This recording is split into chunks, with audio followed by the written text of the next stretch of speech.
बहुत पुरानी बात है। एक गांव में एक आश्रम था। उस आश्रम में लगभग 400 शिष्य रहते थे। वे सभी वहीं रहकर अपने गुरुदेव के मार्गदर्शन में स्वयं को जानने का प्रयास कर रहे थे। स्वयं को जानने के लिए वे वहां योग साधनाएं करते थे। ऐसे ही समय बीत रहा था। एक दिन एक लड़का आश्रम में आता है तथा गुरुजी से कहता है, गुरुदेव, मुझे आपका शिष्य बनना है तथा मैं खुद को जानना चाहता हूँ।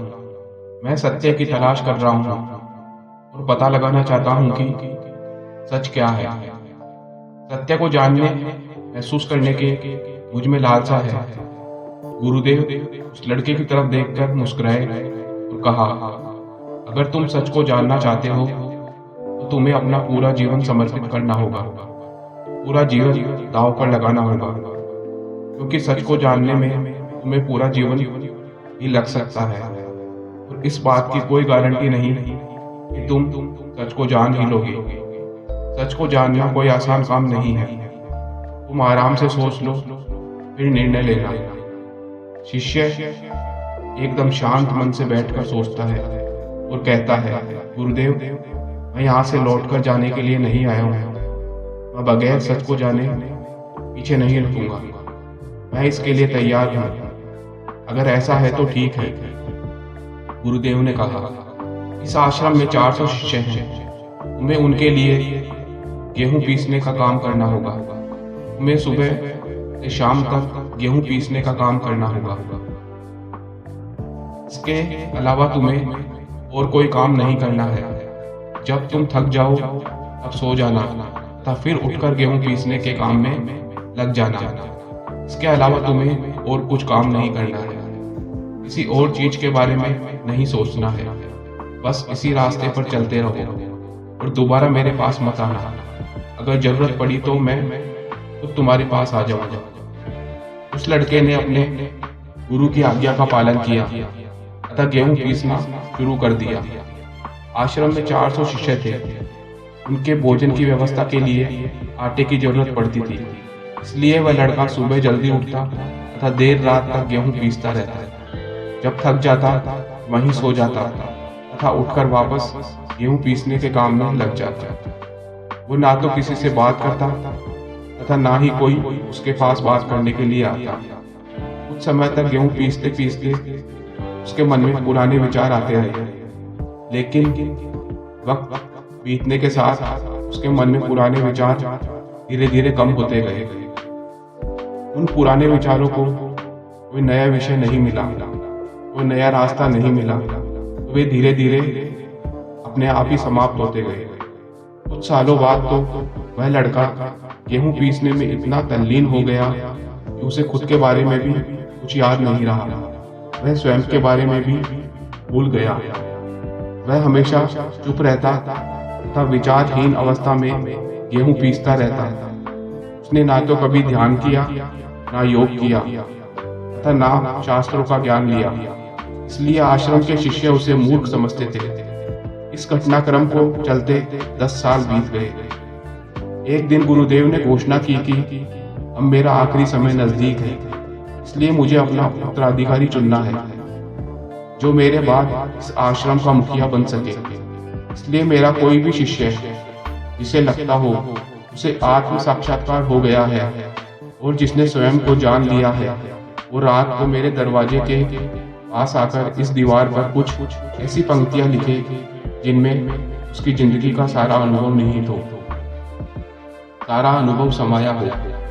कई शिष्यों ने ऐसा करने के बारे में सोचा, लेकिन वे दीवार पर कुछ लिखने की हिम्मत ही नहीं जुटा पाए। आश्रम के एक शिष्य ने दीवार पर कुछ पंक्तियां लिखी।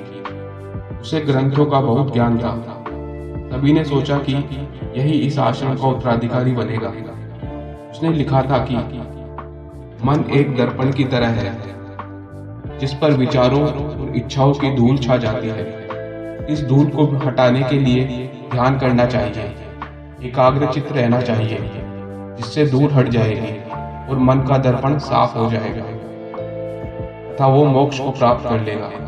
अगले दिन जब गुरु ने दीवार पर इन पंक्तियों को देखा तो वे क्रोधित हो गए तथा कहा, इस मूर्ख प्राणी ने ये पंक्तियां दीवार पर लिखी। जिसने पंक्तियां लिखी थी वह चुप रहा। हालांकि जो पंक्तियां उसने लिखी थी वो ज्ञानवर्धक तो थी, लेकिन ये सब किताबी ज्ञान था।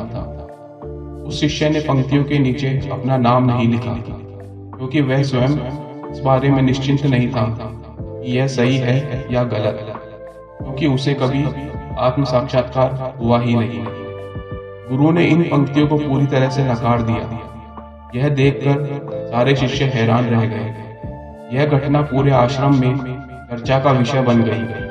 अभी 2 शिष्य इस घटना के बारे में बात कर रहे थे। उनकी बात उस गेहूं पीसने वाले शिष्य ने सुन ली और हंसने लगा। उसे हंसता देख वे दोनों बोले, क्यों हंस रहे हो? तुम्हें तो कोई ज्ञान है नहीं, ना शास्त्रों का अध्ययन तुमने किया है, बस गेहूं पीसते रहते हो। गेहूं पीसने वाले ने जवाब दिया कि गुरुदेव ने सही बोला है, ये पंक्तियां कचरा है, इन पंक्तियों का कोई मोल नहीं है। दोनों शिष्यों ने पूछा, क्या तुम ऐसी पंक्तियां लिख सकते हो जो इससे बेहतर हो? गेहूं पीसने वाले ने जवाब दिया, नहीं, क्योंकि मैं अनपढ़ हूं, लेकिन मैं कुछ पंक्तियां तुम्हें बता सकता हूं। अगर तुम चाहो तो उन्हें दीवार पर लिख सकते हो। दोनों शिष्यों ने कहा, ठीक है।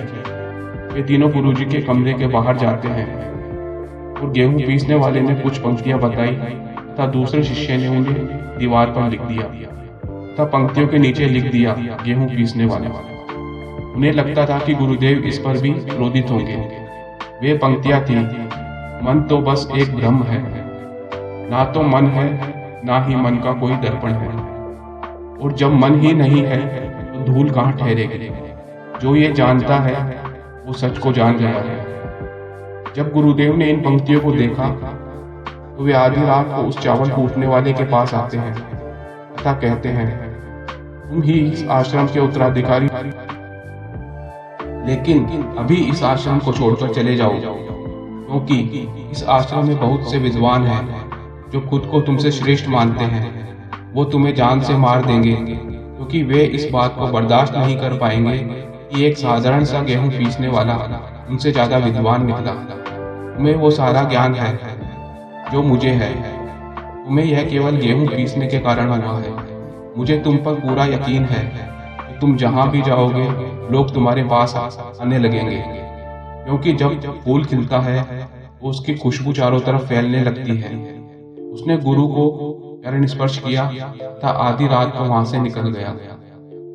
दोस्तों, हम सोचते हैं कि ध्यान केवल एक जगह बैठकर आंखें बंद कर ही किया जा सकता है, लेकिन हकीकत में ऐसा नहीं है। ध्यान तो चलते चलते भी किया जा सकता है। हो सकता है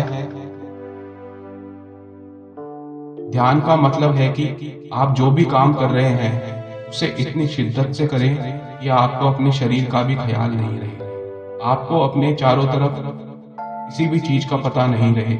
उस गेहूं पीसने वाले की तरह गेहूं पीसने में वह इतना लीन हो गया कि उसे खुद का भी ख्याल नहीं रहा। गेहूं पीसते हुए उसने आत्म साक्षात्कार प्राप्त कर लिया। मन अब तक ही है जब तक विचार है। विचार नहीं रहेंगे तो मन भी गायब हो जाएगा, और जब मन ही नहीं रहेगा तब तुम अपने आप को अच्छे से जान पाओगे। हमें अपने वास्तविक स्वरूप को जानने के लिए कोई अन्य साधना करने की जरूरत नहीं है। हम जो कुछ भी कर रहे हैं बस उसमें खो जाने की जरूरत है, उसमें लीन हो जाने की जरूरत है, ताकि अपना काम ही ध्यान बन जाए। दोस्तों, यह कहानी आपको जरूर मोटिवेट करेगी। ऐसी ही और मोटिवेशनल स्टोरी मैं आपके लिए लेकर आऊँगा। तब तक आप खुश रहें, स्वस्थ रहें। धन्यवाद।